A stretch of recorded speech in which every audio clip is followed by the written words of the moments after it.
Yes, sa lahat ng may pake, sa lahat na nag-aabang, medyo mga 3 buwan na nag-aabang,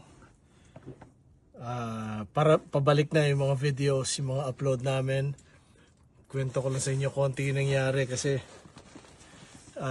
nasuspend yung account namin dahil sa Need for Weed. Sinubukan namin ilaban pero hindi talaga uubra. So yun, so tinigil muna namin mag-upload. At ngayon pabalik na, so abangan nyo lang.